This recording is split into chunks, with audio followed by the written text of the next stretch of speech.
अभी तक टैरिफ को लेकर अमेरिका के राष्ट्रपति डोनाल्ड ट्रंप हमलावर रहे हैं। उन्होंने कई देशों पर टैरिफ बढ़ा दिया है। चीन, कनाडा जैसे देशों ने भी इसके खिलाफ कदम उठाए, लेकिन अब 3 देशों ने इसके खिलाफ बड़ी रणनीति बनाई है। सबसे बड़ी बात है कि 2 अप्रैल से नया टैरिफ लागू होना है। उससे पहले ही इन 3 देशों ने खास प्लान बना लिया है। ये देश हैं चीन, जापान और दक्षिण कोरिया। सबसे खास बात यह है कि दक्षिण कोरिया और जापान दोनों की ही चीन से काफी दुश्मनी रह चुकी है, लेकिन अब अमेरिका के खिलाफ ये तीनों एकजुट हो रहे हैं।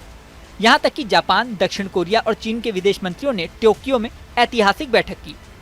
इस बैठक में तीनों देशों के विदेश मंत्रियों ने वैश्विक अनिश्चितता के बीच पूर्वी एशियाई सुरक्षा और आर्थिक मुद्दों पर साझा आधार तलाशने की आवश्यकता पर सहमति जताई। अमेरिका ने जिन देशों पर टैरिफ बढ़ाया है उनमें ये तीनों शामिल हैं।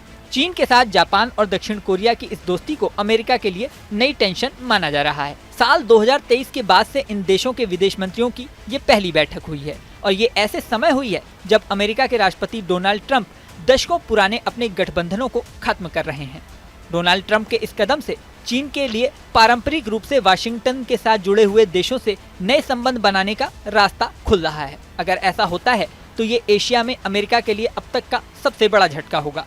कई मीडिया रिपोर्ट्स में विशेषज्ञों के हवाले से कहा गया है, इसे चीन के खिलाफ अमेरिका की बड़ी कूटनीतिक हार माना जाएगा और ट्रंप प्रशासन को इसका परिणाम भी भुगतना पड़ सकता है। वहीं बैठक की अगर बात करें तो जापान में हुई इस बैठक में चीनी विदेश मंत्री वांग यी ने कहा, हमारे तीनों देशों की संयुक्त जनसंख्या लगभग 1.6 बिलियन है और इसका आर्थिक उत्पादन $24 ट्रिलियन से ज्यादा है।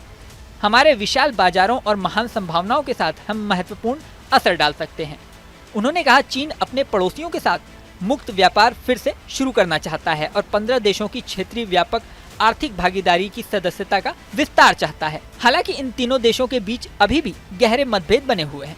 बीजिंग कई मुद्दों पर टोक्यो और सियोल के साथ असहमत है, जिसमें उत्तर कोरिया का समर्थन, ताइवान के आसपास उसकी सैन्य गतिविधि को तेज करना और यूक्रेन के साथ युद्ध में रूस का समर्थन करना शामिल है।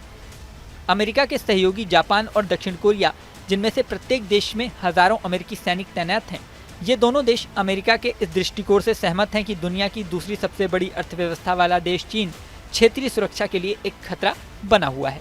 अब ये देखने वाली बात होगी कि इन तीनों देशों के गठबंधन को देख अमेरिका क्या टैरिफ की नीति में बदलाव करता है या कोई और कदम उठाता है। क्या इन तीनों का गठबंधन आगे सक्सेसफुली रन करता है या फिर असहमति बढ़ती जाएगी। चाहे परिणाम कुछ भी हो, लेकिन ये साफ है कि वैश्विक समीकरण बदलते हुए दिखाई दे रहे हैं।